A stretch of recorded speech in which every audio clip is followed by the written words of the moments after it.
Hello and welcome friends, स्वागत है आप सभी का यूट्यूब चैनल मास्टर्स इन इथिकल हैकिंग पे। और आज मैं आपको बताने वाला हूँ एक ऐसी बग के बारे में जो कि अगर किसी वेबसाइट में मिल जाए या गलती से निकल जाए तो उस बग की वजह से कोई भी हैकर जो है वो आपकी पूरी वेबसाइट पे अपना कंट्रोल बना सकता है। ना कि कंट्रोल बना सकता है बल्कि जो सेंसिटिव डेटा उसके अंदर छुपा हुआ है, मतलब आजकल आप सभी जानते हैं कि सारा काम उसी पर टिका हुआ होता है, उस पर भी अपना पूरा जो डेटा है उसे कैप्चर कर सकता है। तो आप समझ ही गए होंगे कि अपने आप में ये कितनी ज़रूरत है हमें इस बग के बारे में जानने की, ताकि हम इस तरह की चीज़ों से खुद को बच सके। तो एजुकेशनल पर्पज़ के लिए वीडियो मैंने बनाया ताकि आप इस तरह की बग के बारे में अगर आपको पता लगे तो आप खुद को सिक्योर कर सकें और दूसरों को भी बचा सकें। बाकी बग बाउंटी के अंदर ऐसी बहुत सारी चीज़ें भी आती हैं।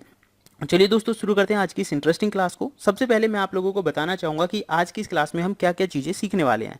तो दोस्तों, यहाँ हम सीखने वाले हैं सबसे पहले तो सोर्स कोड क्या होते हैं, क्योंकि ये जो बग है सोर्स कोड के अंदर पाई जाती है। दूसरा, सोर्स कोड काम कैसे करते हैं।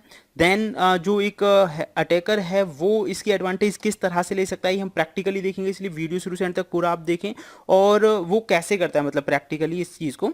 एंड बात लास्ट में आती है कि हम इससे बचे कैसे, तो ये सारी चीज़ें हम जानने वाले हैं। तो सबसे पहले मैं आपको बताना चाहूँगा कि सोर्स कोड बग वास्तव में होती क्या है। दोस्तों, बेसिकली वेब सर्वर का जो रोल होता है वो क्या होता है कि जो भी क्लाइंट किसी भी फाइल की रिक्वेस्ट करता है उसे चेक करना। सबसे पहले वो देखेगा फाइल किस तरह की, स्टैटिक है जैसे कि इमेज हो गई या HTML फाइल हो गई, या फिर डायनेमिक फाइल है जिनमें ASP JSP और PHP जैसी फाइलें आ जाती हैं। तो ब्राउज़र जब इस तरह की फ़ाइल की रिक्वेस्ट का एक्सेप्ट करता है, यानी कि मेरा इस तरह की फ़ाइल से मतलब है डायनामिक फ़ाइल जो कि आपकी ASP JSP और PHP में लिखी गई है, तो जो वेब सर्वर है वो इन फाइलों को एग्जीक्यूट करता है और उसके बाद में रिजल्ट ब्राउज़र यानी क्लाइंट तक पहुंचाता है। तो डायनामिक फ़ाइल जो होती हैं वास्तव में क्या होती हैं, वो कोड एग्जीक्यूटेड होती हैं जो सर्वर पे, यानी कि सर्वर के अंदर उन चीज़ों, वो जो फाइल है डायनेमिक वो एग्जीक्यूट होती हैं, उसके बाद आपको रिजल्ट मिलता है। तो ये बेसिक एल्गोरिदम आपको पता होना चाहिए कि वास्तव में जो सर्वर है वो किस तरह से आपको रिजल्ट्स देता है।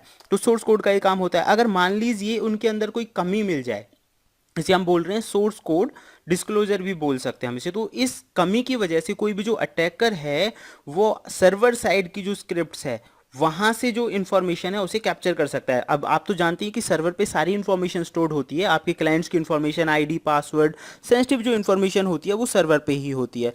तो वो अगर अटैकर को इसके बारे में पता चल जाता है तो इन सर्वर साइड से परमिशन ले सकता है वो, और आपकी जो महत्वपूर्ण इन्फॉर्मेशन है उसे वो आसानी से चुरा सकता है। और इसमें आपका डेटाबेस की इन्फॉर्मेशन भी आती है और बहुत सारी चीज़ें आती हैं। तो इसे सोर्स कोड वल्नरेबिलिटी भी आप कह सकते हैं कि एक तरह से सोर्स कोड की वल्नरेबिलिटी अभी ज़्यादातर वेबसाइट्स में पाई भी जाती है। लेकिन अब हम ये जान लेते हैं कि वास्तव में ये काम कैसे करती है। तो सबसे पहले मैं आपको दिखाना चाहूँगा कि ये काम कैसे करती है और उसके बाद हम इसके प्रिवेंशन के बारे में बात करेंगे। तो चलिए दोस्तों, सबसे पहले हम ये जो वर्क है कैसे काम करेगा। देन हमारे जो कोर्सेज़ हैं उन पे अभी डिस्काउंट ऑफर 3 दिन के लिए बाकी है, क्योंकि 3 तारीख तक ही लॉकडाउन था। देन चलिए, यहाँ पे मैं एक वेबसाइट ले रहा हूँ जो कि टेस्टिंग के लिए बनाई गई वेबसाइट है। तो वल्नरेबल वेब के नाम से ये वेबसाइट है, आप इसका इस्तेमाल कर सकते हैं, कोई और दूसरी वेबसाइट का भी आप इस्तेमाल कर सकते हैं। तो ये वेबसाइट टेस्टिंग पर्पज़ के लिए ही बनाई गई है, मैं आपको दिखाना चाहूँगा। तो जैसे मान लीजिए किसी के पास वेबसाइट नहीं है तो इस पर वो टेस्ट कर सकते हैं, मेनली तो यही है इसका पर्पज़। तो मैंने इसे ओपन किया हुआ है। ओपन करने के बाद मैं आपको दिखाऊंगा कि इस तरह की जो वल्नरेबिलिटी है हम कैसे पता लगाते हैं उस चीज़ के बारे में। तो देखिए, यहाँ पे मैंने क्लिक कर दिया browse categories. Browse categories click करने के बाद पोस्टर्स, पेंटिंग्स, यहाँ पे काफ़ी सारे ऑप्शंस आ रहे हैं। मैंने क्लिक कर दिया पोस्टर्स पे। उसके बाद मान लीजिए मुझे कोई भी यहाँ पे पोस्टर जो चाहिए उस पर मैंने क्लिक कर दिया। क्लिक करने के बाद आप यहाँ देखेंगे यहाँ हमें एक पोस्टर मिल चुका है। लेकिन यहाँ समझने वाली बात यह है कि ये इसका पूरा जो पाथ है यहाँ से इस चीज़ को डाउनलोड किया जा सकता है, ये जगह हो गई। तो मान लीजिए इस पाथ को अगर हम थोड़ा चेंज करके देखें तो क्या हमें कुछ और मिल सकता है। Let's check it. हमने यहाँ पे 2 लिखा और एंटर कर दिया, तो आप देखेंगे यहाँ हमें दूसरी फाइल मिल रही है। इसका मतलब क्या हुआ कि यहाँ जो पाथ है इसमें अगर हम थोड़ा बहुत चेंजमेंट करें तो यहाँ से हम इंफॉर्मेशन मतलब अलग अलग जगह पे पहुँच सकते हैं। ओके, तो चलिए मैं यहाँ किसी और फाइल का नाम लिख के देखता हूँ। यहाँ मैंने एक फाइल का नाम लिखा जो कि एक डायनेमिक फाइल है, तो index.php लिखा और एंटर कर दिया। मैंने पूरा जो पाथ था वो कट करके index.php लिखा। तो दोस्तों, आप यहाँ देखेंगे, आपने भी देखा होगा बहुत सारी वेबसाइट में इस तरह की जो कोडिंग्स हैं वो आ जाती हैं, लेकिन इस तरह की कोडिंग्स में काफ़ी इन्फॉर्मेशन छुपी हुई होती है। तो आप जैसे कि मैं आपको दिखाना चाहूँगा कि इसमें क्या क्या है। यहाँ काफ़ी सारी चीज़ें हैं वैसे तो देखने के लिए, लेकिन सबसे पहले यहाँ आपको पता चल रहा है कि ये जो वेबसाइट है इसके अंदर डेटाबेस भी है। आप देखिए इसमें डेटाबेस का भी जो नाम है वो आ रहा है। अब डेटाबेस का नाम निकालने में पसीने छूट जाते हैं, काफ़ी टाइम लग जाता है, बहुत आसानी से किसी वेबसाइट का डेटाबेस नेम वगैरह आसानी से नहीं निकल पाता है। तो अब देखिए यहाँ इसके अंदर ये वल्नरेबिलिटी, ये बात तो क्लियर हो गई क्योंकि हमें सोर्स कोड मिल गया उसका।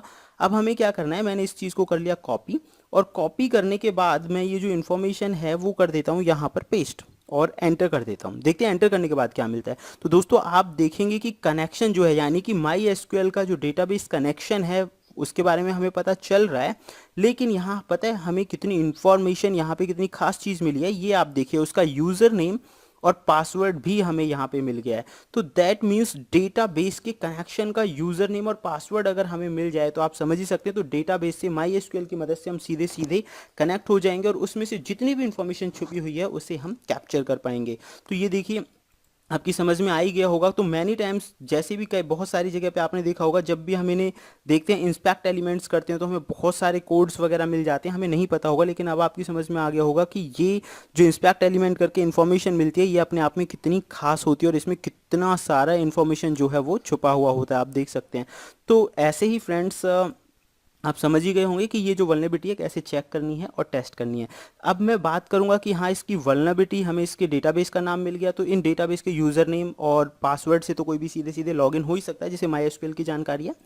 देन अब बात करते हैं कि इस चीज़ से बचा कैसे जाए। तो दोस्तों बचने के लिए सबसे पहले हमें क्या करना होगा, जो सर्वर साइड सोर्स कोड होते हैं वो आसानी से किसी भी क्लाइंट को डिस्क्लोज ना हो। इसका मतलब जो हमारी स्क्रिप्ट है या कोई मिसकॉन्फ़िगरेशन किया गया है उसकी वजह से ऐसा होता है, मिसकॉन्फ़िगरेशन की वजह से ऐसा होता है।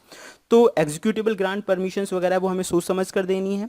इसके जो मेन कोजेज हैं या फिर हम पहले ही उस चीज़ को प्रैक्टिस करके देख लें वेबसाइट पे, उससे हम पता लगा सकते हैं। तो इस तरह की चीज़ों से हम बच सकते हैं। तो फिलहाल इस वीडियो में बताना चाहूँगा इतना ही। इससे रिलेटेड आपके जो भी क्वेरीज हैं मुझे कमेंट बॉक्स में कमेंट करें। एंड मैं आपको बता दूं हमारे इतने सारे जो टोटल कोर्सेज हैं यहाँ पे लगभग लगभग 8 से 9 कोर्सेज हैं जो आपको जस्ट 699 में मिल रहे हैं। ऑनलाइन क्लासेस के जरिए ये सारा कुछ होने वाला है। ज़्यादा जानकारी के लिए आप मुझे यहाँ पे जो कॉन्टेक्स्ट दिया हुआ है इस इन्फॉर्मेशन पे मेल कर सकते हैं, व्हाट्सअप कर सकते हैं। उसका टाइमिंग दिया हुआ है इसमें 11 to 5 PM आप कर सकते हैं। बाकी देखते रहिए YouTube channel masters in ethical hacking. Thank you friends, good bye.